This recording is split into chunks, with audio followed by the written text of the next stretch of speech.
Sid, can you just check if we're live? Because it says an error occurred on Oh, the. wow. One second, just let me check. Mm,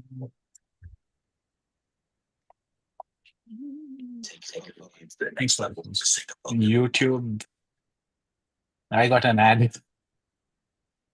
Yes, we are live. It says an error occurred on the.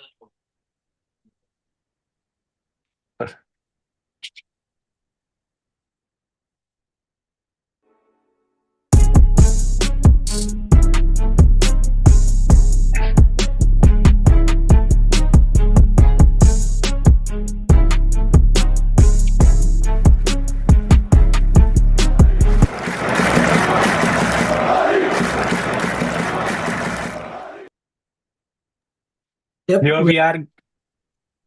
Here we are, guys. Big week in Spanish football. Big week in Madrid. The Madrid derby is upon us.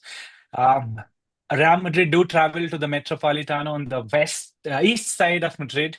And we are joined by Sahel and Rajat. Sahel, you guys have been seeing him for us. And Rajat, who he's been here with us before talking about Atleti. Talk to us, Rajat, about first your channel, Atleti Fanatics, and tell them what you do.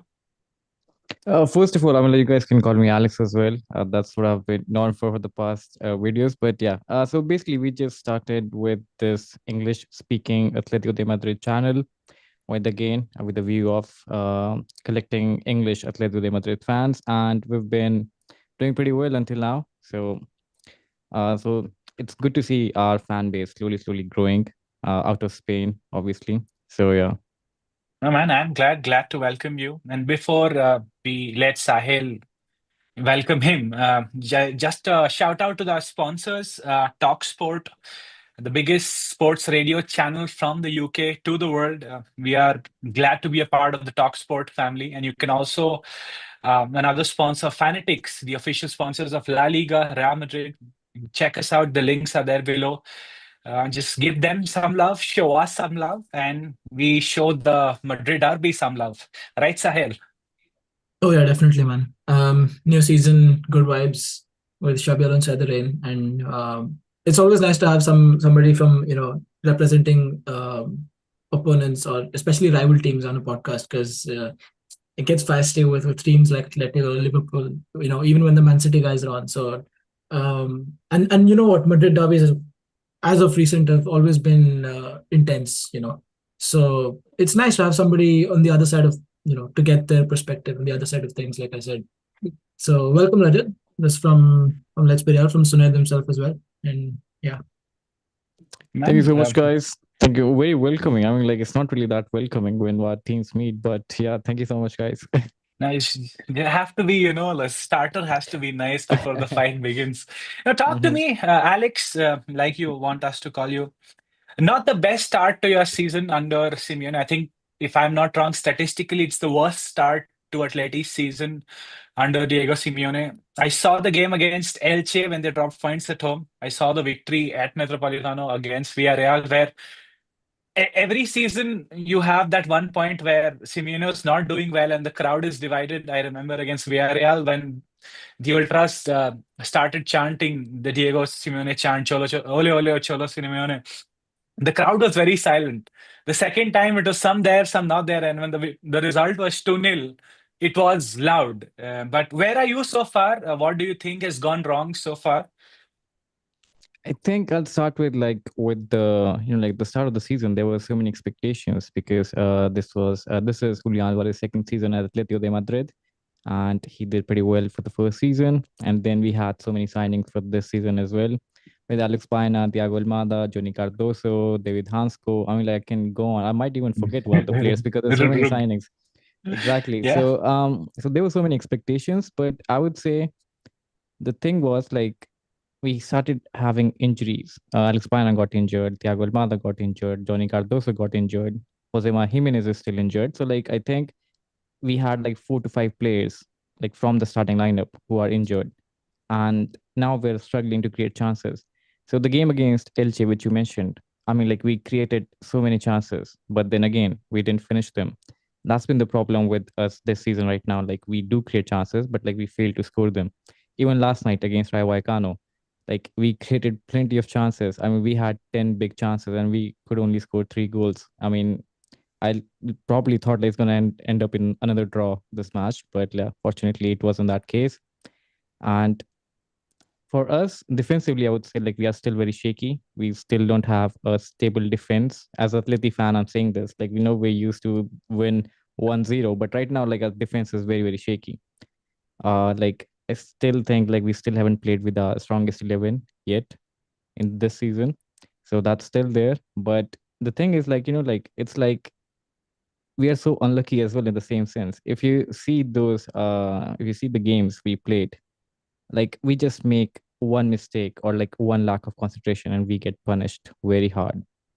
That's been the case for us That's this true. season. That is true. But also, like sometimes, like what happens is when you're getting like unlucky consistently, right? That's when the pressure pops up because losing to see Atleti is one of the biggest clubs in Spain. And when you start the season with a loss to Espanyol away, and knowing that Atleti struggled to play well away from home, and we know True. that. Like since you mentioned that away game, like remember the match, like we dominate the game until the 60, 70 minutes. And that was very, very interesting for me. Away from home, like we dominated the match so well. With Alex Baena, Thiago Almada, everything was going smooth. Julian Alvarez free kick, and then Julian Alvarez had one more chance, which again he missed. Oh, that was a very, very good move. But then look at the goals we conceded. It was from one goal, went from a set piece. The second goal, the guy would score only once in his life. Like he's facing towards like the opposite goal he's facing, and I don't know like what he does. It hits the back of his head, went into back of the net. That was an outrageous header, to be honest. So these kind of things like keep happening with us. Even last night, Rayo Vallecano, a rock hit from 35 yards Chivara went in. But it's a Exactly, canon and event, like don't you think? Like yeah, I mean with like Atleti. these things keeps happening with us. I don't know for some reason. I don't know why. Like these things, someone will score a worldie or something like out of Yeah, nowhere. yeah, Yeah, These things keep that's happening with us. now we'll talk about this more. But Sahil, loop me in when 7 victories, the 007 meme, which is very famous. yeah, But for the first time, it's in a positive sense. And Real Madrid fans, we can see a sense of organization, sense of consistency, less chaos compared to what happened under Ancelotti last season. How happy are you seeing the results come in, yeah. and the style of play? No, no. I am very, very, delighted, and I was also a little bit surprised because a part of me was, expecting not things to be perfect, right? I was expecting good football, of course, but I wasn't expecting results on the go with Xabi Alonso because he has a lot of problems to solve, and as much as we don't give Ancelotti credit for the kind of results he got, we kind of lose sight of that. He did solve, you know, big problems, especially with when Mbappe came and he still managed to find a way to fit Mbappe into that number 9 role. So I think Xabi Alonso has carried on in a sense with that, with things like the fullback issue, right? He's managed to find game time for Trent as well as fit in Carvajal when he's available. Now, obviously, Trent is injured. On the other wing, Carreras, people have been saying a lot of good things about Alvaro Carreras. So I think with regards to the individual man management, I'm very happy with what Xabi Alonso has brought to the club. Uh, and you can see it in the kind of football these guys are playing, right? And the guys who already carried on with a good form from last season. I'm pretty impressed with them. Like Valverde, I think he had a let off in terms of intensity towards the end of last season. He's been trying to get up there. Joe Mini has been very improved. Vinny is someone we've in like very recent games seen improve as far as his goal scoring ability goes. So I think there's only a couple of players that we can pick out and say, okay, Rodrigo hasn't really clicked or even played for that matter. Right? Mastanton has played really well. So there's very little to complain. And on the other hand, we're playing Atletico Madrid, who haven't been in the best of form, but knowing that they are city rivals, knowing that the kind of history they've got, even from last season against us, where the Champions League knockout game went all the way down to penalties, and then Julian Alvarez's controversial penalty gave it up for them. I feel like there's too much leading into this game for it to just be a boring game. Even if Atleti haven't had the greatest of starts this season. Yeah, man, definitely. What I like from Xabi Alonso so far is he has identified what he wanted. The spine of the team is very clear. It's Courtois, Dean Huijsen, Carreras, Fede, Chouameni, Kylian Mbappe.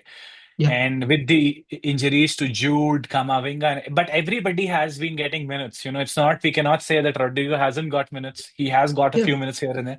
The way He just hasn't clicked. Yes. yeah, the way he has kind of sparked that fire in Vinicius Jr. again, by saying, okay, you are no more the main man. Yeah. Mbappe is the main man. You be kingmaker again. And the spine is ready, and you can see it with results. And on the Yeah. other hand, Simeone, I don't think he has a clear spine. I could be, wrong to say it, but maybe I don't know much. But I think because of the number of signings they have had and the number of people who left the club, right? Yeah. There has been a mix up, and the balance is missing. Because when new players come in and from the expectations from them to start excelling is very difficult. And it can be seen in Atleti's results also. I'll loop in Alex here. Do you think that Cholo Simeone right now knows what his starting 11 is? Because what we have seen from Xabi Alonso, he is giving minutes to everyone, 7 lineups in 7 games so far. Different formations as well. Different formations as well. We saw different players playing different positions as well. Yes. So he's been trying right now. Xabi Alonso is in this period where he's trying and testing, yet winning. What about Cholo Simeone? What is something that you can give us on so far that what has been his approach this season? Because he has 2 new wingers, Nico, Thiago, Lino, and Riquelme are not there. Rodrigo De Paul, who was really good from January to May last season, surprisingly went to Inter Miami. So where is he, and where is the fan base on his identifying of the starting lineup? And who is this team built around? Yeah, that's just my add-on question. We'll talk about that. I'll just say no, I don't think Simeone knows what his strongest 11 is right now, because as Atleti fans, we don't know what our strongest 11 is right now, because we've seen Simeone, experimenting with things. With Hansko, sometimes he plays as a left back, sometimes he plays as a center back, and then Marco Bill, sometimes he plays as a center back, sometimes he plays as a right back, and then the midfield with sometimes Gallagher, Koke, and then up front. The same thing happened last season as well, when we had again 5-6 signings, and it took us, I think, 7-8 games until we figured out what our strongest 11 is. And then after that, we started to have that run. If you guys remember, we had that 15-match unbeaten run. So I think we are still in the process to find that strongest 11. And sometimes Tolo do make mistakes, I would say. The substitution sometimes he makes are just it's not understandable. What are you doing? And it hurts us. For example, some matches this season, it has been that case. So I would say I don't think he has identified the strongest 11 for Atletico de Madrid right now. And also the fact that our players are not available at the moment. Jimenez, Baena, Almada, and Cardoso. I mean, those 4 players are they are really, really important for us. No, there was an talking about the new signings that have come in, and Spanish media, especially Movistar and AS and Radio Marca, and especially the Athletic also, those correspondents, they had this preview before the season where one of these journalists, he went on and he said that Atleti have made the signings where they wanted to make the signings. The fans had been crying for a proper left back because Reinildo, then Javi Galan, and finally you got Ruggeri. But then the journalists are like, these are not signings that are... These are not world-class signings. Yeah, I agree with that. And the money paid is also, it's not going to help you close the gap to the Real Madrid and Barcelona. Are you there with that? True. Yeah, I mean, I would say our goal basically is always been try to close the gap between Real Madrid and Barcelona, and that's how we we progressed under Simeone era, and now we're getting very close. But I would say again, Alvaro Carreras, I mean, we were linked with him for a long time this summer, and then you guys got it. Mastantuono, we were linked with him. The funny part is Mastantuono should have been at Atleti. His Yeah, agent because of the is number of Argentinians you sign. Like exactly, every player you exactly. sign is from Argentina. Exactly. The obviously because we have almost like half of the Argentina squad, we call it Argentino de Madrid. And then the second thing, his agent is Augusto Fernandez, who is ex Atletico de Madrid player. Yeah.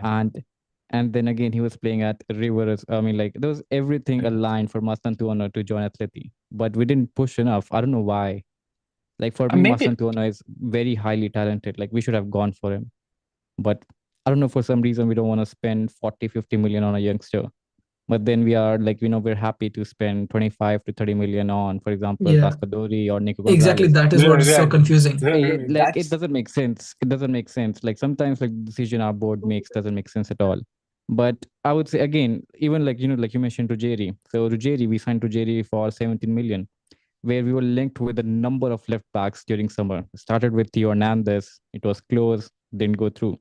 And then Robertson, close, didn't go through. And then somehow Lucas Digne name popped up. And I was like, what the fuck are we guys doing? Like, and then all of a sudden it was Ujiri, and then it's done deal already.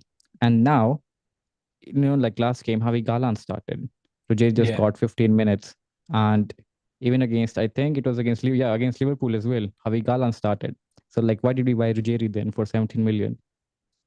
Like, That it doesn't make sense like sometimes. yeah, your tone also is like you want to say things that are happening which are clueless with the tone which is clueless, where you as a fan base, like if you're not aware of the intention, then how could you see that in the results? Yeah, And on the other hand, Xabi Alonso knew the players he wanted. Like everybody knew he had his eyes on Carreras, exactly. Mastantuono Hoyson. before he became a Real Madrid manager.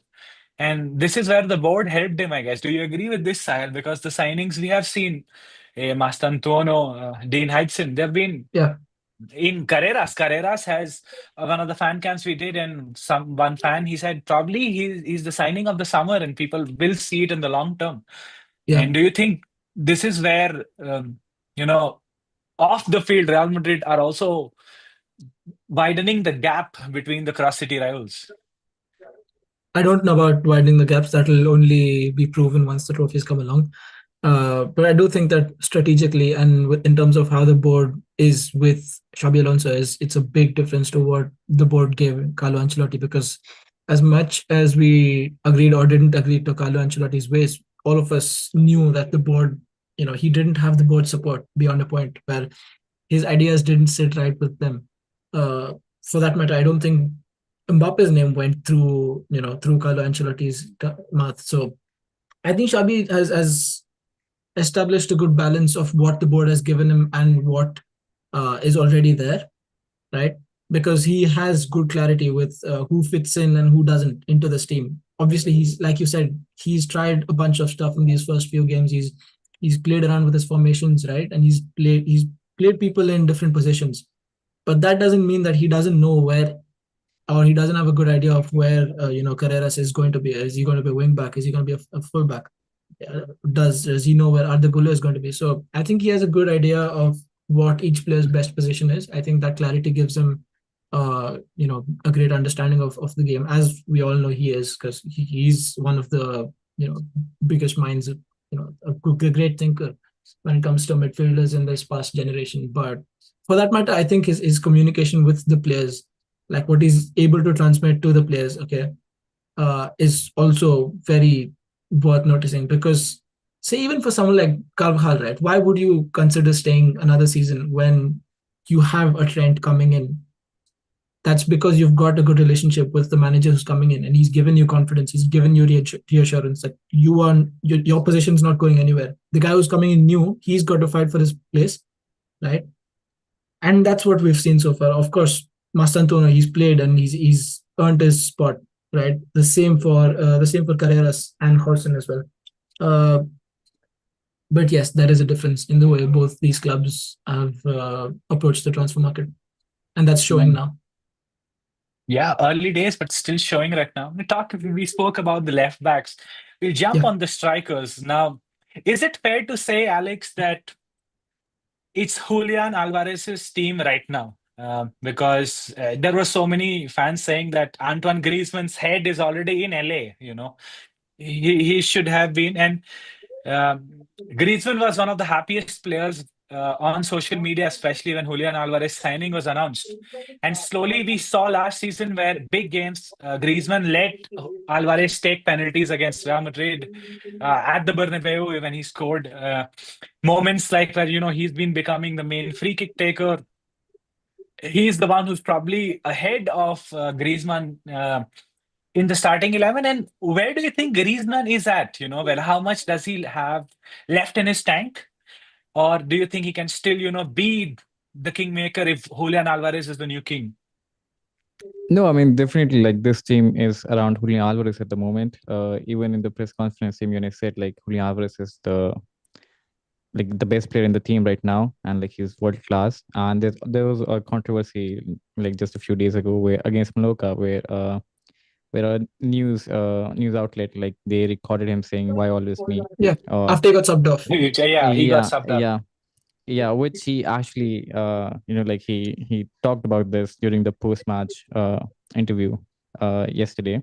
He said that was intended towards him because he was frustrated with himself, and rightfully so, because he missed a penalty, he missed a chance as well. So that explains. I mean, Julian Alvarez right now, I think like he has good relationship with Simeone, and also, I mean, like, we are the only team like who wanted to like spend 90 million on Julian Alvarez. I don't think like we had any competition on that matter for Julian Alvarez. Like right now, you can see like Barca fanboys, wetting their pants about thinking about Julian Alvarez for future, but I don't think that's gonna happen. But for Griezmann, I would say, we renewed his contract by telling him that your new role would be different. Your new role would be to, let's say, like, guide the new players or to like come off as a substitute and to influence the game. So that's the new role of Griezmann at the moment. But right now, like, we don't have a striker as well. Like Alexander Sorloth had 20 goals last season, but still, I would say like I'm not happy with Sorloth at all. Because He even last scored. season, He scored goals when I think it didn't matter. it didn't matter. matter. The season was over, Exactly. and then he scored like 7-8 on the trot, and I was Exactly. like, it's too far, too late, kind of a vibe. Exactly. And for me, like, Sorloth could have like won Pichichi easily last season. The number of chances he's missed is huge. Even this season, the number of chances he missed is like against Liverpool, we could have equalized in the final minute. He did not. And then again, the Elche game, obviously. And then I can go on and on with literally every game. He missed chances. Like, we do need a striker up front. So that's why I think like Griezmann now getting the, start ahead of him. But I would say right now, the starting pair up front would be Julian Alvarez and Alex Baena playing side by side. Okay. With Griezmann coming off the bench. Okay, yeah, that would be interesting to see when Baena comes in behind Julian Alvarez in a way, right? Like where he takes it. And on the other hand, Sahel, Kylian Mbappe, I think he has found a different goal scoring boat made by whichever company he's sponsored by. I don't know why he's scoring so much. Obviously, he's scoring a lot of penalties, but penalties are also meant to be scored. But what Yeah. I see this season is he's scoring goals like a number 9, where he's moving like a number 9. He's already lost like 4 to 5 kilos, partially because of the flu he had during the Club World Cup, which, escalated him to lose weight more. And now he's making runs as a number 9. And against Levante, you saw he didn't have the best game, but scored 2 goals. That's what a striker needs to do. No, absolutely. The thing you mentioned is paramount with Mbappe, because we saw him score a lot of goals in his first season, but we didn't necessarily see him fit into the role, right? We didn't see him establish himself as a 9. He was scoring goals, maybe sometimes off the left, and maybe dropping deep, but that's maybe not exactly or precisely what Ancelotti wanted him to do. So, but that's how it translated through. But I think Xabi he has a better idea of how to get through to Mbappe, right? And obviously, the freedom is a part of it. The freedom to go out on the left and do his thing. The freedom to combine with players like Mostantuono. And when Jude comes on, with Jude as well, I think Kylian Mbappe and Jude Bellingham have a brilliant working relationship, right? Even with Winnie, things have improved. Like, you don't see them, you see them work synonymously and not in sync, like just copying each other's movements. Because if you think about it, both of them off the left are very similar players. Then again, productivity wise, he's a different beast when he's playing with Rodrigo and with Masantuono. So I wouldn't even bring that close to what he's with Vinny, but still things are improving. And I think, also the way he's pressing this season, yeah, I was just going to get to like that. Yeah. So the whole tag of being a luxury player it's who gone. is allowed, yeah, it's gone. Like he's pressing probably because he saw that Dembele, if he presses, can win a A Ballon Champions d'Or, League that could yes. lead to a Ballon d'Or. So I was Yeah. like, he has to unlock that game. And Yeah. Xabi, No, I was there is getting to this, that. He's more of a team player now, is what I yeah, was there saying. is. I think it's one of those games against, if I'm not wrong, against Espanyol. There's this video that circulated where the goalkeeper was very shaky whenever he got the ball. Even with the Mm. slightest of press, the goalkeeper Yeah. was getting nervous and he was kicking it out for a throw-in.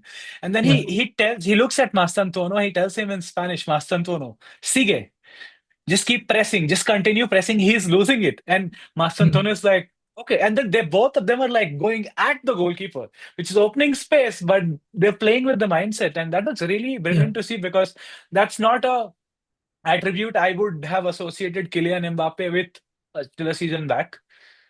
Yeah. No, it goes to show his adaptability and his willingness to work for the team. I don't think it was lacking last season. I just think we failed to use it in a way that was, that brought out the best of him in this setup, on an Ancelotti setup, I should say. Uh, but with someone like Masantono, Masantono just keeps running, man. He has three lungs. I know we've said this about Valverde, but he keeps pressing. He's a lethal presser. But I wish the same qualities would also transmit to someone like Vinny, who seems to let off and his work rate seems to, go off as the game progresses. I know Vinny isn't that player. He's never been that player. But if Mbappe can work and on his game, it's not necessarily skill, right? It's just a willingness to contribute and divide your the energy you have left in your tank towards something like pressing. So I don't know if Atleti fans quite get the concept of getting all their players to go up the field and press. But I have seen Atleti players run around a lot, and I was Mhm. inspired by Gallagher last season because he was a machine, He and he even Julian Alvarez for that matter. Yeah, could like I'll have Alex on this, but Gallagher very quickly earned a nickname of the Pitbull actually at Yeah, Atleti, and that was Gala very dog. interesting. Yeah, Gala Galadog, dog. and because in Spanish they say El Pitbull, and that's very interesting to see because this is the quality why he was signed by Simeone. Simeone is usually he knows what kind of players he wants and he's very persistent about it, and this is why uh, you know, they were very keen on the whole transfer saga, the way it unfolded. He was in Madrid, then he was not sure if he's signing or not, and Simeone was like, "No, you wait. You are coming here. I want you." And you could see it. And also Julian Alvarez, I think that guy, the way he presses and runs, if you have three players doing that, you are there. And I think that is what's missing right now, Rajat, right? Because Griezmann lacks the pace. Lino and Riquelme last season. They On were and off bad. the ball, they were bad. They were You're bad. not a player. Yeah, they were like, you're not a, they are not a player. They're not players who could play for a Champions League team. That is the We were reason why we they were went back literally, to yeah. We were literally crippled last season. Like our left hand side was literally like so non-existent. exactly. I mean, like we were literally walking with one leg, you can say. Oh, But man. And what? but this Go ahead, season it sorry. has been, yeah, but this season it has been different because again, like the signings we've made, Baina can play on the left hand side, and then we have Ruggieri there with Hansko. So I think we have fixed the left hand side. But now the thing is, like, since we have injuries, so like the creative playmakers we have, like we're not in the team right now. So like we literally like we just have Alvarez and Griezmann to rely on that creativity. And with Cardoso out as well, Pablo Barrios has been, like has moved back a little bit because he likes to play up front a little bit more. So with Koke playing alongside him, so like he has to do like double shift to cover almost all of the midfield, you can say. So Yeah, man. that's the thing. But And yeah, you're asking something. yeah, that's what I was leading up to. Like you have found solutions on the left wing. Right wing, you had Griezmann, even Marcos Llorente. He is, I think, one of the most underrated players in Spanish football. But in the middle of the park now, Koke is somebody who's valued, legend, whatever. But I think he still has gas in the tank because there are so many fans in the stadium who say it's time, just because he has been a long servant, who has been long, loyal, effective servant. Sometimes you need to probably like give him a role which is reduced, probably what Luka Modric had in the last Modric, yeah.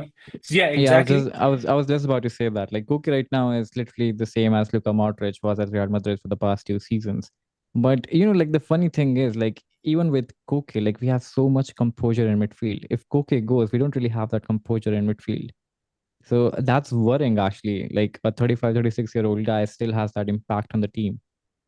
And like I said, like we needed a Depol replacement, but like we didn't get it.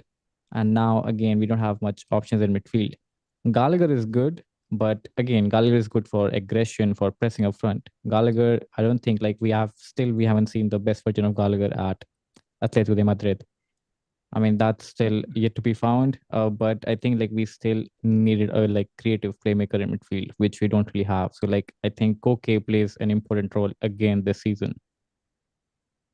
Why do you think now the second season, the best version of Conor Gallagher has not been seen? Is it because doesn't have a concrete role, or sometimes he's playing left or right wing in a 4-4-2, which is not his natural position? And do you think it's still a cultural or a language issue where he hasn't like not probably adapted yet? Or do you think because the players around him are changing consistently, he has never found something which is concrete? No, I would say like Gallagher, the problem with Gallagher is like he keeps changing the position. Like Simeone keeps changing his position. Sometimes he'll play left in midfield, sometimes he'll play Yeah. as a double pivot in midfield, sometimes he play on the right hand side. So like there's not a fixed position for Gallagher. I think it's up to Gallagher now, like how he can improve. And again, it's Mhm. up to Simeone as well, like how he can It's help him improve. So I similar don't to think like what we've Valverde's problem was last season, where he didn't have continuity in one position. So Yeah. So yeah, I mean, like we've seen Gallagher playing on the left hand side of the midfield last season because Lino and Riquelme were literally bad. So like we had to play Gallagher in right, that position, and like he did pretty decent. I mean, like I would say he did a pretty good job.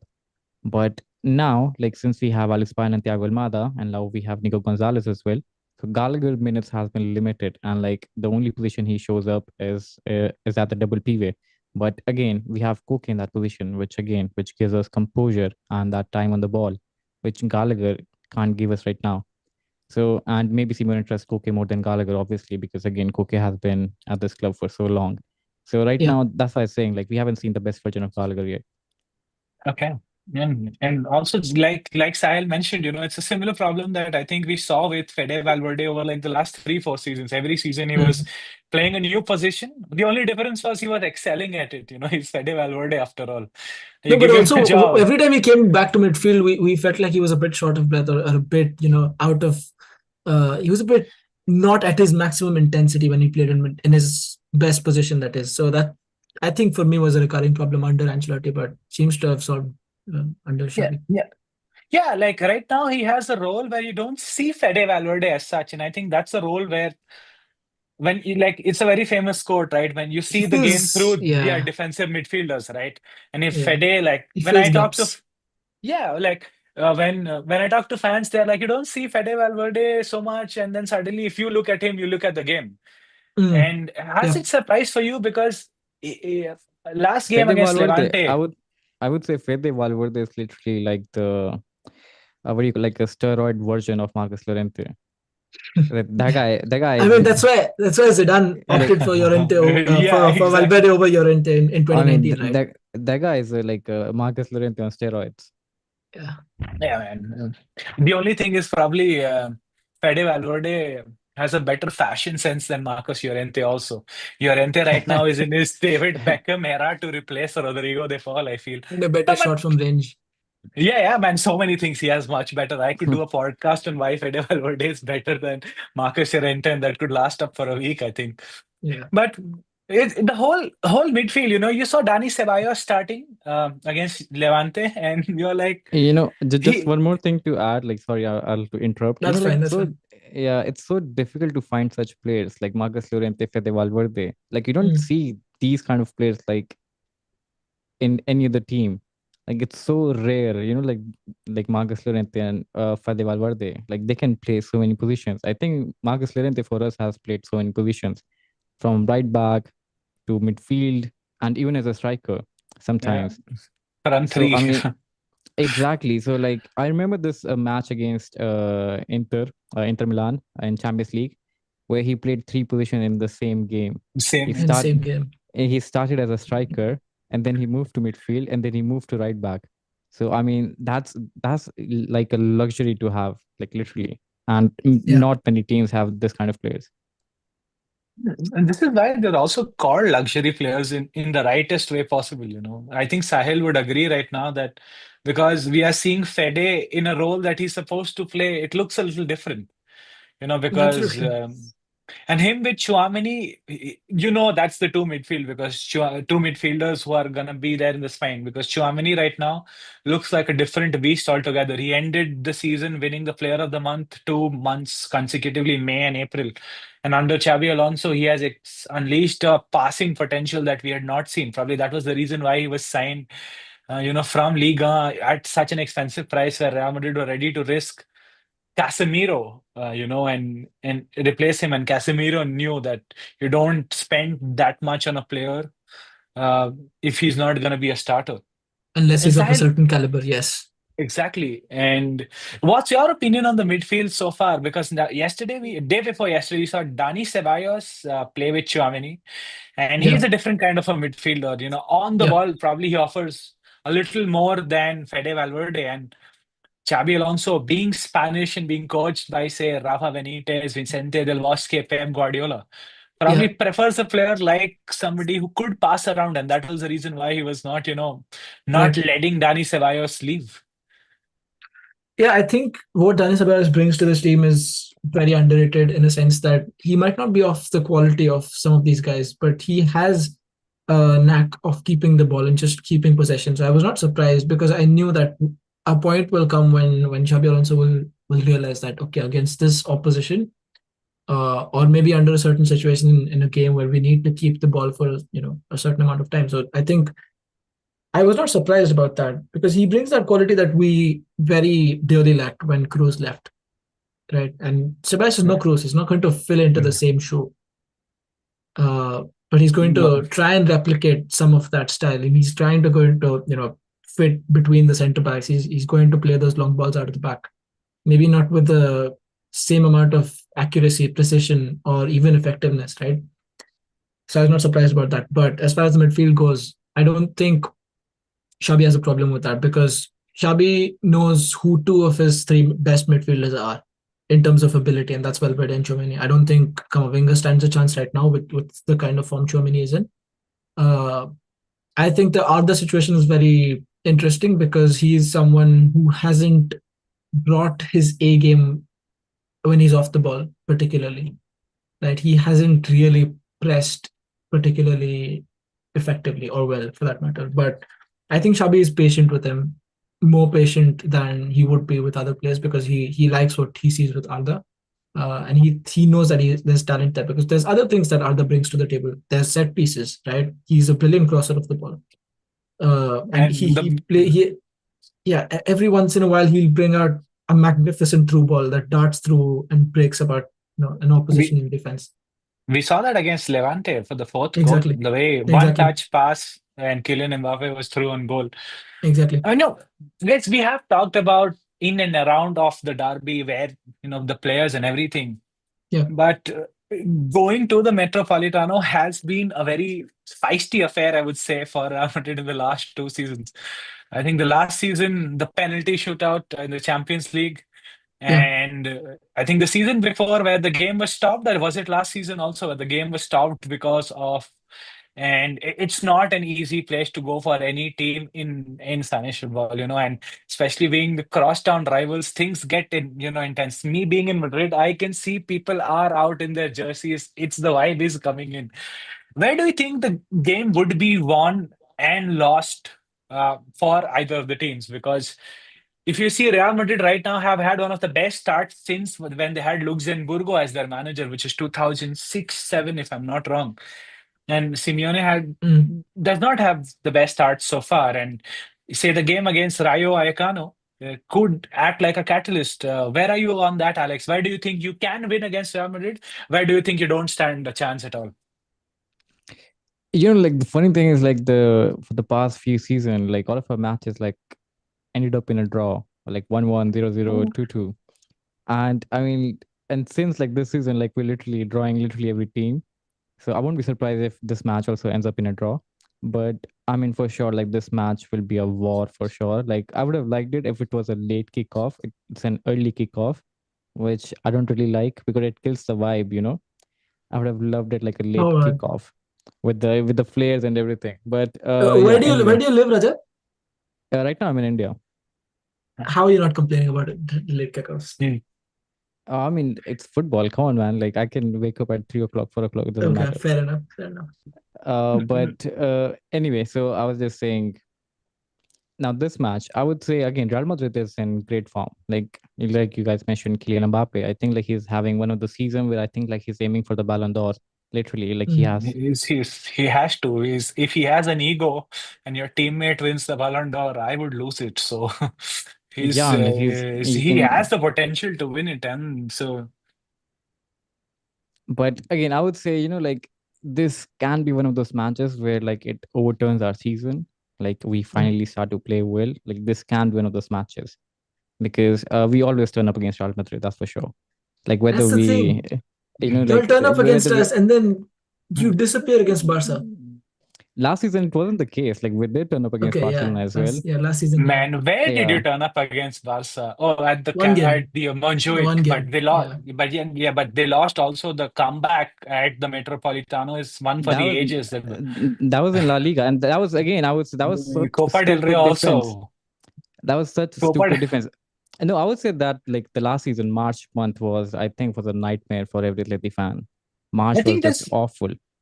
If you speak to the fans at the Metropolitano, right, one thing which is very common, and they say that March is the month where they know it's again a fight for like the fourth or the third spot, because that's where something goes wrong and it just falls apart. It happened a season back also, like back to back, and because they are in contention and suddenly it's just disappeared. You draw 3-4 games, lose 2 games on the trot, you're out in the Champions League, and then again it's like next year all over again. Yeah, I mean, like March is even this season. March is like doesn't look good. It has like a lot of games, especially against Real Madrid and Barcelona. It doesn't look good at all. And especially, I think like if we progress in Champions League, there will be Champions League games as well in March. So like again, last season March was really, really bad because the thing was like we were the winter champions in La Liga when we won that match against Barcelona 2-1. And then, is there a trophy for that? Yeah, unfortunately not. I would have loved it, but anyway, we just got yeah. So and then we went on. There was expectations were very high because again we were competing for the 3 competitions: Copa del Rey, La Liga, Champions League, which you rarely see as a Atletico de Madrid fan going for the 3 trophies at the same time. But then March came and then it just swept away all the 3 trophies. So we just got out from the Champions League with that controversial call, obviously, which I think we should have won within the 90 minutes. I think we had enough chances to win that game within 90 minutes. Within 90 minutes. But anyway, that happened. And then the Copa del Rey, obviously, just one. I think Ferran Torres, I don't know, for some reason, Ferran Torres like turns into prime R9 against us. I don't know why. But yeah, Ferran Torres, he scored the 1-0 goal. And again, Sorloth missed that 1v1 against Barcelona. Who was that player for us? That was Angel Correa. I'm glad he's no longer at the club. I just found out. Playing Mexico right now. Yeah. In Mexico right now, yeah. And then in La Liga as well, we were winning 2-0 comfortably against Barcelona. And then I don't know what happened with Longley. He just turned off. Longley just turned off. And then we just conceded 2 goals in like a couple of minutes only. Yeah. I mean, this is what happens, like, like when you don't invest well. Like Longley, for me, like he was literally like out, like Barcelona was trying to like, like let him out. And even like this is where I complain. Like, why do you want to sign Longley again after that dreadful performances last season? And like again, we have Longley and we signed him for 3 years. Can you imagine? 3 years he's with us. So that's there. And now even like right now we have to play long lay in some matches. But yeah, anyway, back to this match. I would say, this can be make or break kind of a match. This can make our season, or this Do you can think literally go. do you think La Liga is over if you lose the derby? Because if that happens, you're already like 9 points behind, and you've already played Real Madrid at home. So do you think if you lose that, it's La Liga again, bye bye? Like. Yeah, sure. I mean, even right now, like we're very close to losing La Liga. It's just like 9 points, but it can, like I said, like like if Real Madrid wins this one, it's 12 points. That's gone. La Liga is gone. I think then our focus would be much more on the Champions League or Copa del Rey, which I Yeah, think Copa domestic del Rey would trophies, be. Yeah, which even the Yeah. I Super think. Copa. Yeah, we have Yes. Super Copa as well. We have Super Copa as well. I remember that. But yeah, I would say much like Copa del Rey would mean much more than Super Copa.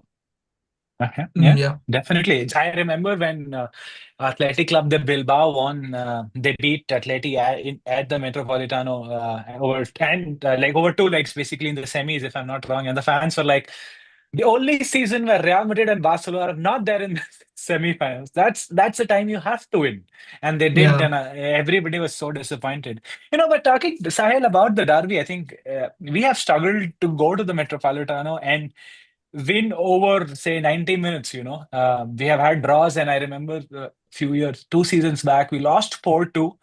And after that, it has been draws. And we all knew that Carlo Ancelotti struggled against Atletico de Madrid. That was something like, where he's not losing, but he's not winning either.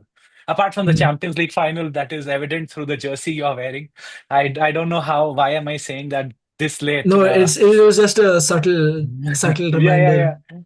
Yeah, so I had to remind it in between just to, because I know he's seeing it. But do you think Xabi Mm. Alonso, that's his first big test also, where he Yeah, did struggle, his team did struggle. We struggled against Marseille a little bit. That was yeah, the biggest test so far.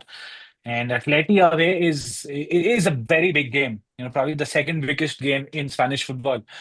And where do you think, what's the vibe you have right now of what you have seen so far, and where do you yeah. think we can win this? Look, I think over the years we've seen, like you mentioned with Carlo Ancelotti, every time Ancelotti made a move, Simeone was ready with a counter move. Ancelotti was, the calmer presence on the sideline. Simeone was the one who was always shouting at his players, right? He was always screaming at it. Every time Carlo Ancelotti put a player on in the attack, Simeone moved to a back five. So I think counter moves, it was like a chess game.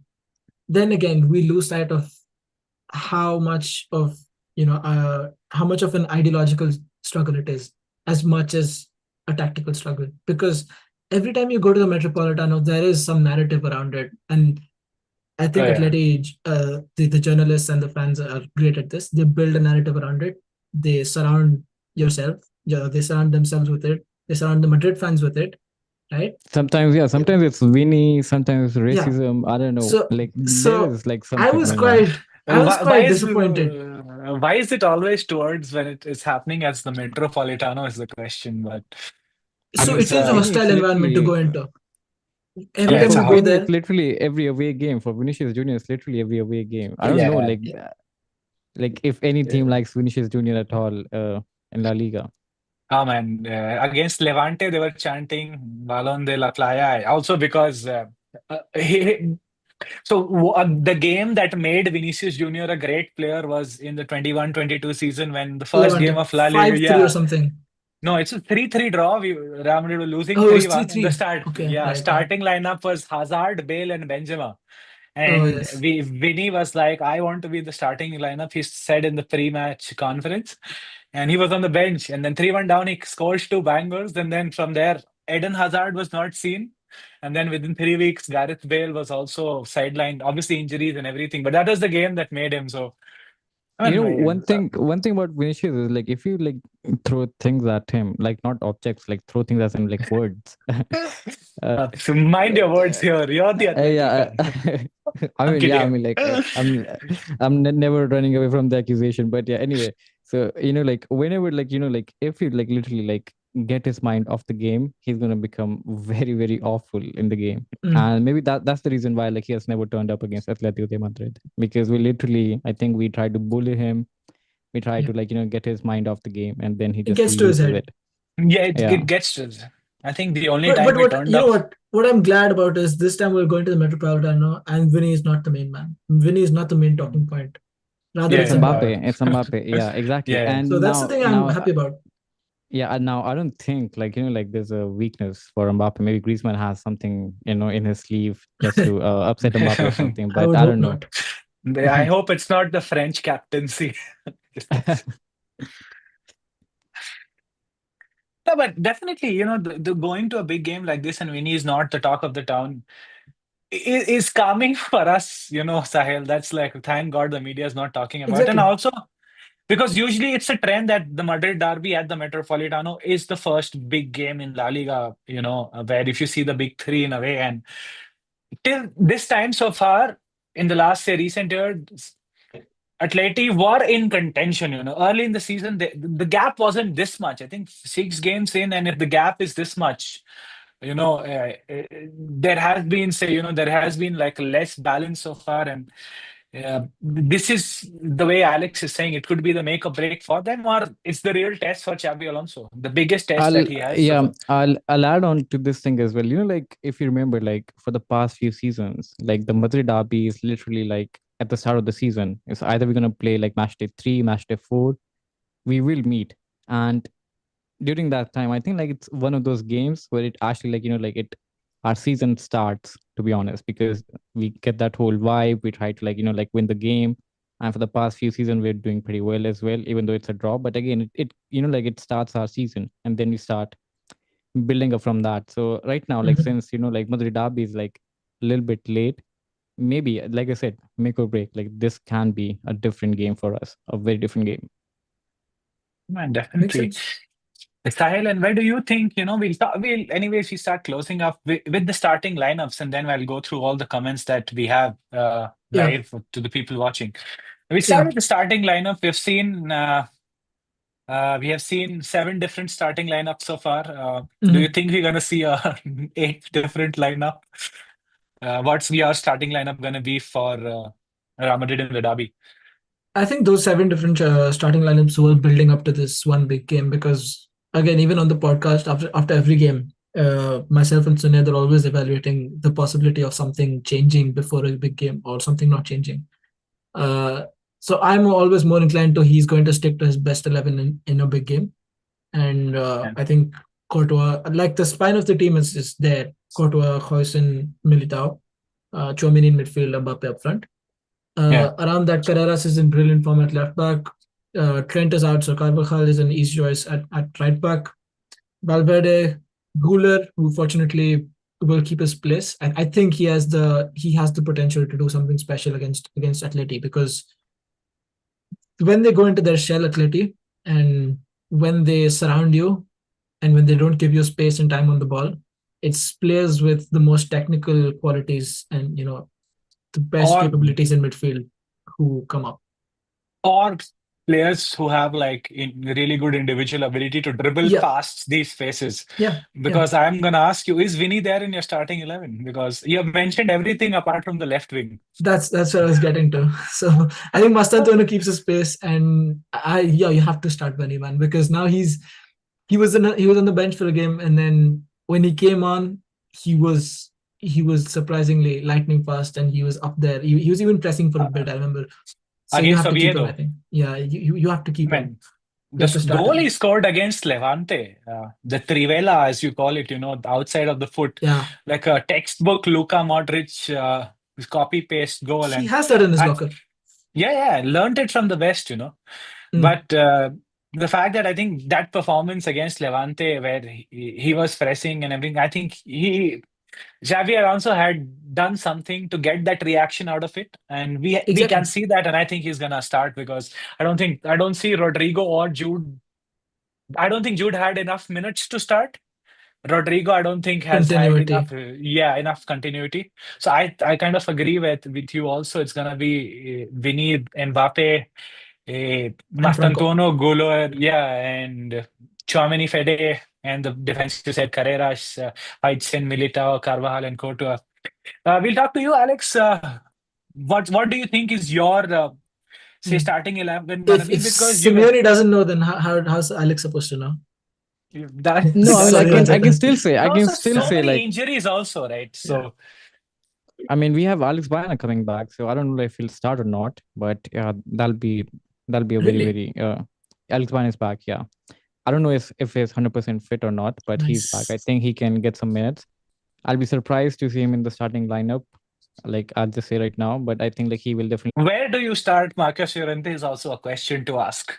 Right back, I think. No, I think he will No, start as a right back. He will it's a start as a joke. right back. There's no way we're taking chances against Real Madrid wingers. We need pace at the back. So David Hansko will start as well. Lenormand will start as well. Now, the Yeah. thing I'm confused with whether David Hansko will start as a left back or a centre back. Okay. That's the one I'm confused with because I hope he doesn't start Javi Galan. Like literally, Mastantuono will kill him. I mean, like Javi Galan coming up with every winger he gets killed. Mo Salah, I mean, like against Liverpool, Mo Salah killed him. He was literally running somewhere else. Mo Salah was somewhere else. So I don't want Javi Galan. Like, please. So I'll rather have Ruggeri in that position. So for me, like the strongest 11 right now, the number of players we have, and if Simeone goes with it, I would will go with Lorente, Lenormand, Hansco, and Ruggeri. At the back and the midfield, I'll go with Paulo Barrios and Gallagher because we need that aggression and energy in midfield. So I'll go with Gallagher as well. Nico Gonzalez and Giuliano Simeone, both on the wings, and then Julian Alvarez and Griezmann. I'll start with not Griezmann. I think I'll go with Raspadori on this one.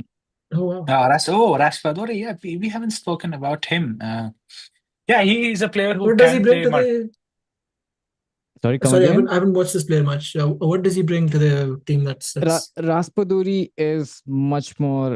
You can say he can be our Angel Correa's replacement, like Oh, coming wow. off the bench to influence the game.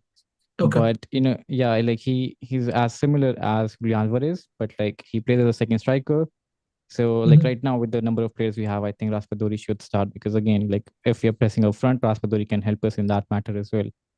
And if I don't know if Alex Baena is 100% fit, if Alex Baena is fit, I think then Baena and Alvarez up front would be amazing. But I don't think Baena will start. I'll be very Okay, so surprised to him start. man, the question I have is you don't see Griezmann, right? At all. Griezmann, no, because again, I think like if we start Griezmann, it'll slow the game, and then I think we have to play Koke then to control the game in midfield. Yeah. Like we won't be able to do those transitions up and back, up and back. So That- I wouldn't like Griezmann to start, but again, it's Simeone. Maybe like he'll trust his old soldiers for this derby. I don't know. no. Yeah, you might never know. I think yesterday against Rayo, I think Ruggeri was the one who came on for Griezmann because Ruggeri, yeah. yeah, and then and also the fact that you said Raspadori as a second striker because we saw what he could do for Napoli. He can chip in the goals, can connect play, and can press. And one thing I want to know about is Robin Lenormand. Yes, last season when he had that head injury, which could have been very decisive with respect to his life, not only his football career. And initially, when he came back, he was a little scared to take that physical duel and jump and fight. And now you can see, why he's, say, one of the main center backs for Luis de la Fuente and like the mains for like the Spanish national team. Do you think he has it in him to fight against Kylian Mbappe, where Kylian Mbappe is in top form right now? I don't think so. That's why I said we need David Hansko as a center back because again, like David Hansko is, I think he's beside Jose Jimenez, David Hansko is one of our best center backs this season. With Robin Lenormand, I think like with Spain, he's different, like you mentioned. With that back three, he's different. Maybe because he has much more confidence with Kubarsi and Hoyson playing alongside him. And in this system, maybe he doesn't really work that well for him. But Robin Lenormand has been shaky this season, I would say. Even that match against Liverpool, I think like for almost all of the game, like he had Virgil van Dijk covered up. He just had one lack of concentration. Van Dijk scored from that one. So Yeah. again, I mean, Mbappe would be running at him throughout the game. So again, I mean, that's for sure. Like we're definitely not keeping a clean sheet this game. I know that for sure. I don't think you're Someone keeping a clean sheet any game so far this season, apart from the Villarreal, or did Villarreal, you? yeah, Yeah. yeah, and I think nope. we conceded goals. So see, that's what I meant. Like we don't have the same defense as we used to have. We're not the same team anymore. Like we used to just score one goal and that's it, park the bus, it's over. So now we're a Yeah. different team, and our defense is very shaky. I think again we definitely need Jose Jimenez, but he's not available, and we have Robin Lenormand right now. And then against Kylian Mbappe at his top form, I'm not confident at all. Not I'm not confident very at all. confident. So then And you you just have to bef- outscore us, eh? Yeah, you I'm have to. sorry. You You just have to you outscore us then. Oh yeah, we have to ask for you guys. Yeah, I mean because we definitely not keeping a clean sheet unless and until Julian Alvarez. I don't know. He smokes some a lot of that. What do you matcha call it? A matcha, exactly. Or maybe he mate. needs like a exactly. He needs a lot of it to turn up against Real Madrid. But Ah for me, I man. think this match is pretty much between Julian Alvarez and Kylian Mbappe. Who Huh? finishes the chances better? Yeah. Yeah. Yeah.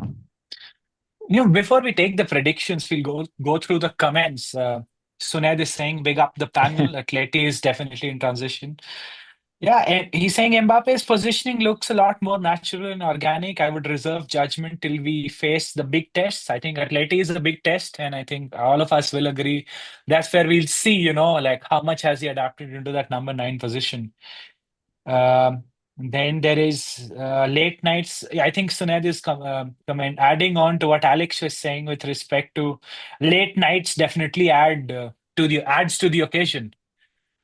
It's an early kickoff. I think, yeah, and I've been here in Madrid for more than 3 years. I think this is the first derby which is a 4 o'clock kickoff at the Metropolitano. I think all because of the safety issues and things get a little violent, and also to please the American audience, I feel they get a 9 o'clock kickoff. There could be so many reasons for that. I think the government of Madrid was saying that it's more like a game like Liverpool versus Manchester United has always a 12:30 kickoff so that people don't get drunk at 12 to basically prevent whatever that can happen to the football game, which is fights. And probably I that mean could be the reason. that's what you like, right? Like it's rivalry. Like go on, do like throw a late game. Yeah, right. Yeah, that's the thing. Intensity is everything. That's what creates the rivalry. It's special. But I think Exactly. these days, Plus it's the weekend, right? Like it's an early kickoff. Like you watch the match. If the result is not in your favor, like your literally whole mood is ruined, and then you're going to the weekend with that bad mood. So it's not good Yeah. At time night to you can have just go a to sleep. exactly. yeah, or watch the highlights of Lisbon and Milan. Yeah, yeah. I mean, Sorry. I only have the Super Cup to watch. So yeah, you have a Yeah, Super sure. Cup to watch. The next comment is from random guy. He's saying Atleti's crossing is very dangerous. Xavi has to prepare the team well to deal with it. I kind of agree with him, especially with Nico Gonzalez. He's definitely a much better crosser of the ball than Lino and Riquelme, and I think he gets a He start. is. He is. And Nico Gonzalez, like not only like he's a good crosser of the ball, I think like he's very good aerially as well. Like he can. I mean, like again, you mentioned Villarreal The, game where the goal he scored against Villarreal, I think he was very good. But last game he fucked up a chance from a header as well. But I would say again, he's very good in air. Nico Gonzalez is good in air. oh man, Suned is also saying doesn't matter if we look good, we drop any sort of points on Saturday. It's a massive dent on our title chances even this early. What say Sahil? Do you agree to that? Because the Clásico is still to be played in October at the Bernabeu. It's a massive dent to our confidence in the momentum we've built at the start of the season. I don't think it's gonna like take away or ruin our title chances that much. I think the math is just clear. I mean, for everyone to see. Um, I am sure that Barca will drop points on the way, especially Yeah. up until January. They will, because when they come up against the likes of Rayo Vallecano and smaller teams who have devised a formula on how to beat them in the past, I think they struggle there. Atleti, I think, struggle against teams who allow them to dominate the game. So that's always going to be there. And we struggle against Atleti and Barcelona. We struggle against Atleti and Barca. So those are the big games for us. Each of Yeah. these three title contenders has, a thorn in their side, that so to say. Yeah, man, definitely. I don't think the league is gone if we lose Atleti, but I think some of the momentum that we've built And obviously, being the first game of the season, there will be something that Xabi Alonso will have to reconsider. Yeah, and especially like last season, the difference was the Clásicos. If one Clásico goes the other way, we win La Liga. So, Yes. and yeah, we'll go again. Suned says Atleti has a knack of springing a surprise when they are cornered. Alex, you know it better than what we do.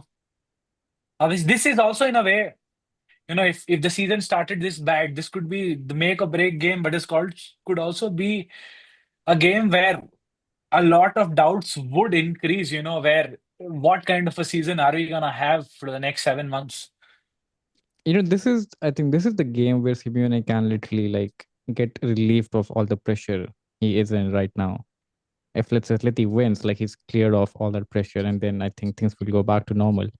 But like there's massive pressure on Simeone right now, and like I think we will definitely turn up for this game.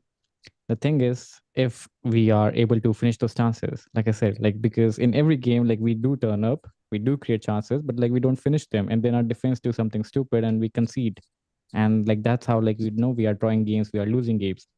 Even against Liverpool, I think we were very decent. I mean, that's not an easy game away at Anfield, and we had them almost like it was a 2-2, and we were playing pretty well, and then again one lack of concentration is 3-2, almost did a 3-3.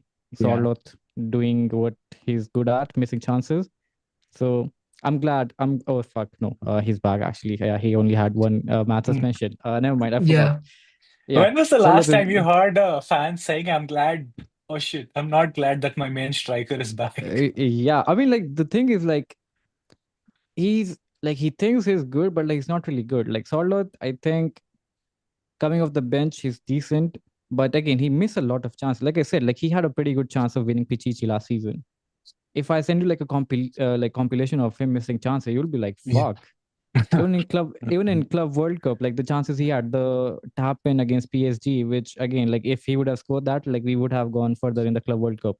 And then against the game against Seattle as well, he missed a lot of chances. Literally open goals is missing. So I mean, He's that's not like he's that's not not the what you want from Norwegian your main center. striker. Definitely. You got the wrong Norwegian center forward. Exactly, we got the wrong Norwegian center forward. I mean, Haaland. Oh fuck, I can't even imagine Haaland playing for us because the No, number of crosses we put in is Haaland would have a great time. Man, in that Simeone setup, I would disagree. But we'll move on to the comments. That's a different time for another. That's for a different time, Alex. Suned is saying you guys are nasty. Don't rub the historic 92-48 in Alex's face like that. We are not. Ramos is random guy 101. He's saying Xavi won't tolerate this thing in the long run, I guess. Xavi is open for rotations. Whoever is costing the team too much, Xavi is going to reduce his minutes. I think, yeah, that's what we said. He's trying and testing. Once he knows his starting 11, it's going to be easier for him.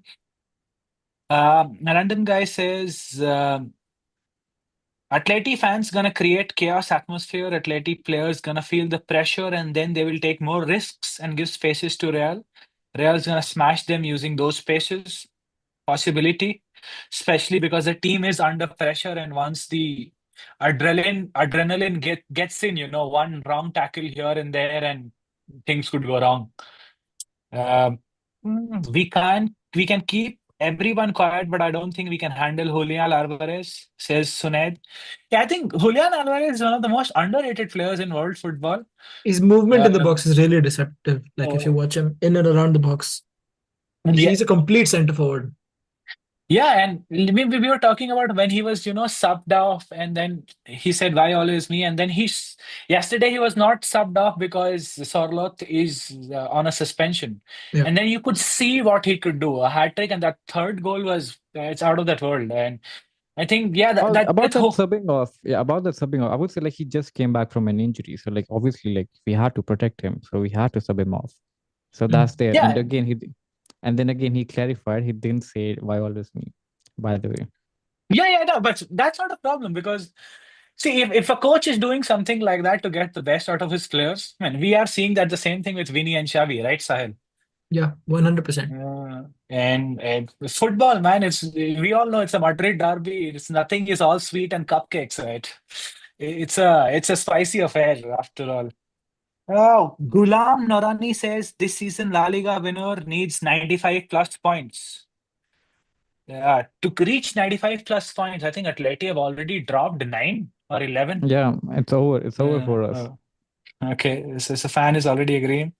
Sunet says can't really rely on Barcelona slip up. They are a domestic +3 machine. True. Yeah, that's true. That's true. But the one thing, you know what, I think, Alex, did you see that comment or not? I think Sahel would have. After they dropped points against Rayo Vallecano, Hansi Flick came on and he said, people have to understand that the team is more important. Egos have to be kept aside. I don't know what was he referring to. Was it Lamine? Was it Lewandowski? Was it Rafinha? If things are getting, let's just say the enemy of my enemy, more for My Becomes a Atleti, friend. friend. he is a friend, but it counts more for them because one of the fans is saying last time they're holding hands and whatnot. But that could actually, if there is an internal disruption, that could impact both ways, for them and for the people who are saying fighting for it. I Yeah, think Lamine Yamal is getting a lot of attention off the field with all that Ash- stuff going on, birthday parties, girlfriends, whatever. He's getting a lot of attention in Spain. that's true. And Yeah, I don't know if it's affecting his performance. I mean, like he's injured. Maybe that's the reason why Hansi Flick is not that happy. And then, but the thing about Barcelona is like like I really hate about it. Like the academy always turns up. Like they always have that player somewhere in their academy. They don't have to go into the market and buy that player.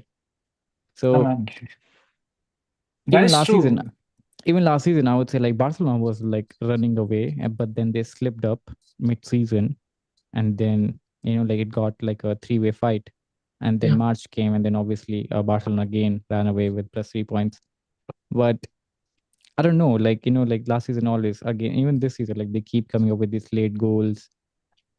So Yeah. I don't know, to be honest. Like Barcelona, I think like they can be hurt. They can be hurt. Like I mean, like if someone should learn, they should learn from Rayo Vallecano. Like they literally break that high defense of Barcelona easily. And for me, they should have won that game easily with the number of like chances they've missed. That is true.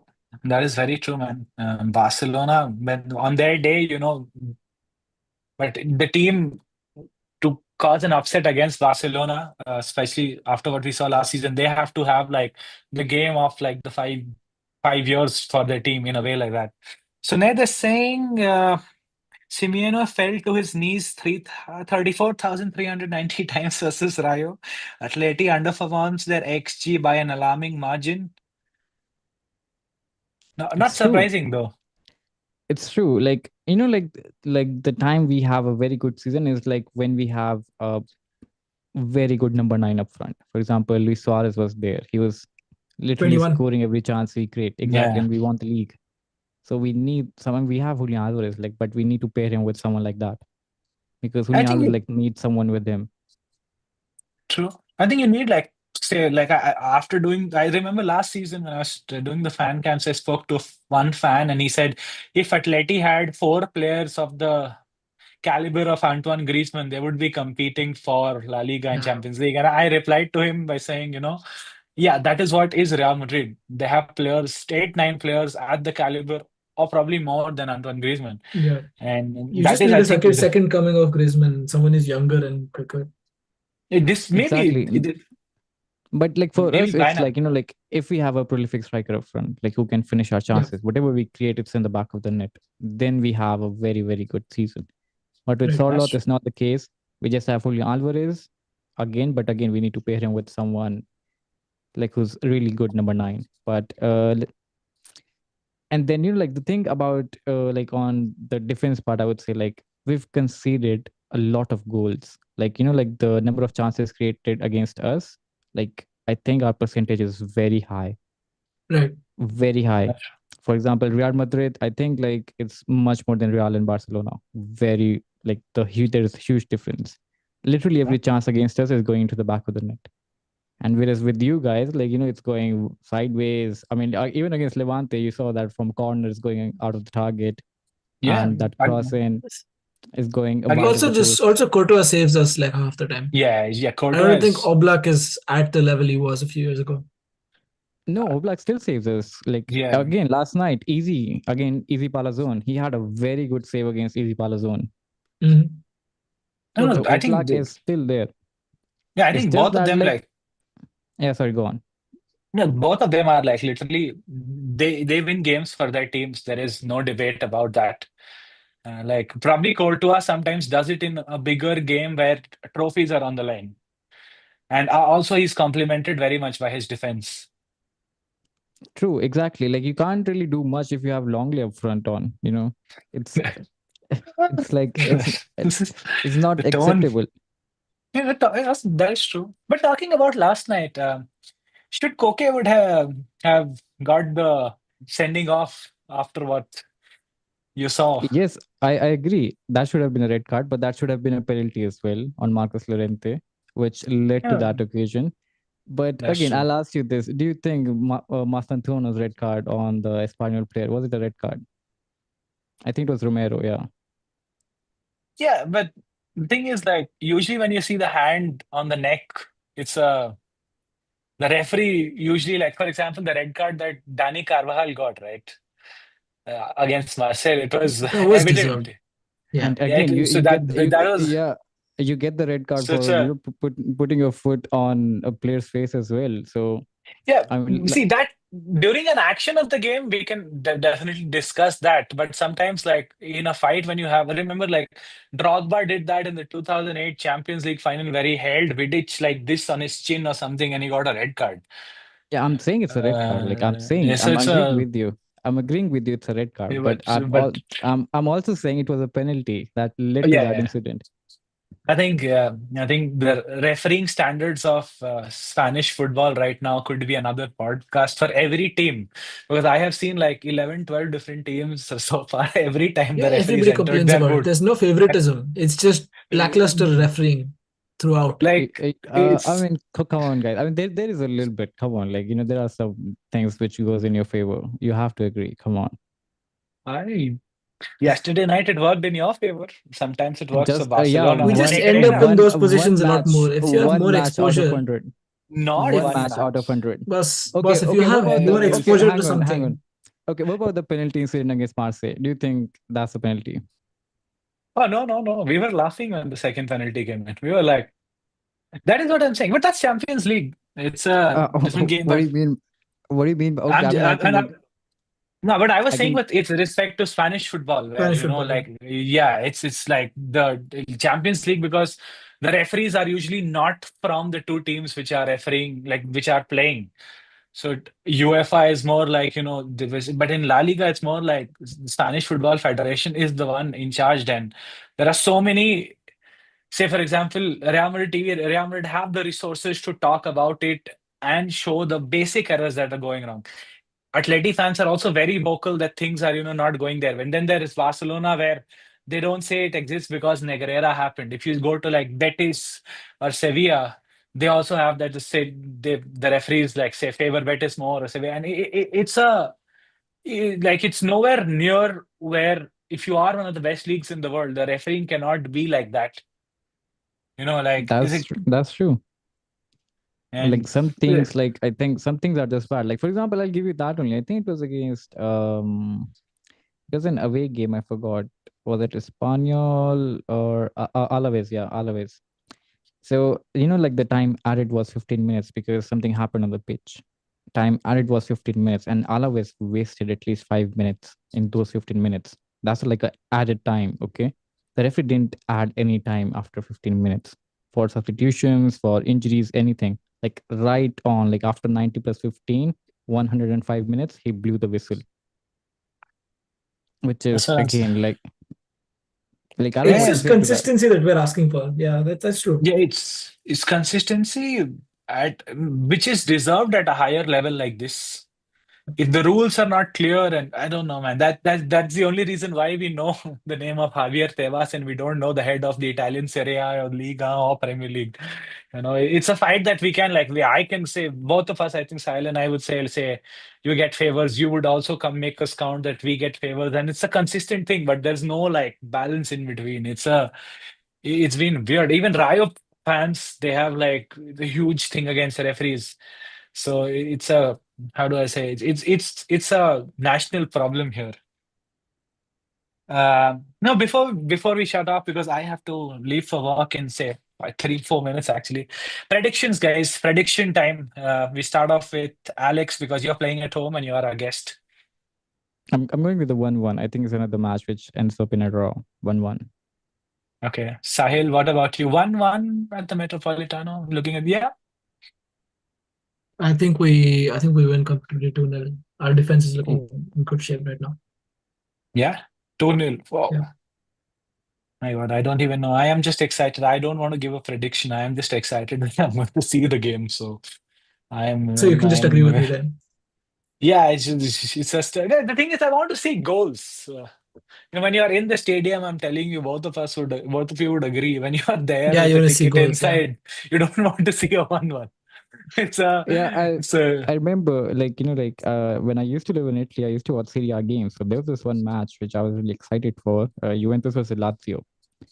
And it was very intense game, but again, it was 0-0. Nothing happened. Like you need to see goals. But then there was a 90+ minute winner from Dybala.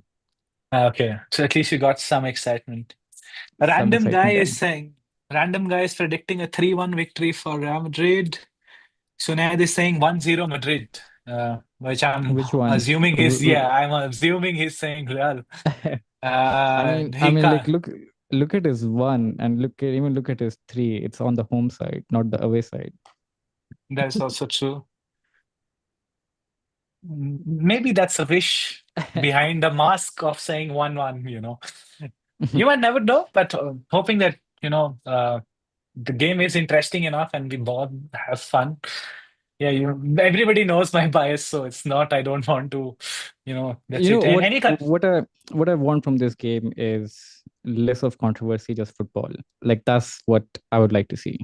Just football, yeah, nothing controversial, because the last few games have all been controversial, and then it just kills the game, because the talking point is always that the controversy part, not the yeah, football. yeah.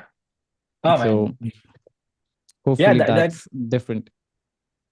yeah, that is true. That is very true. I think Sahil would also agree on what he's saying, right? I do. We I want do. more football, yeah. Yeah. I mentioned it before as well. Yeah, I'm and glad that Vinny is not the main man. yeah. And thank you, guys. Thank you for so much for your valuable time and joining us. We start, Alex. Wish you the luck on Saturday. And Sahil, probably we'll discuss this more again. Thank you so much for Yeah, of joining course. us. Before we cut this off again, guys, shout out to our sponsors, Talksport, the biggest sports radio network in the world, from the UK to the world, and the fact that we are one of those fan pages which are there, featured there, supported by them, sponsored by them. And go check out Fanatics, the official sponsors of La Liga and Real Madrid. The link to our account is there, mentioned below. And thank you so much. Keep subscribing, like, sharing, commenting, whatever. Just help us. Show hate, show love, show something. And shout out to Alex again for joining us. Support his channel, guys. Thank you so much. And I'm a Y nada más. Nice.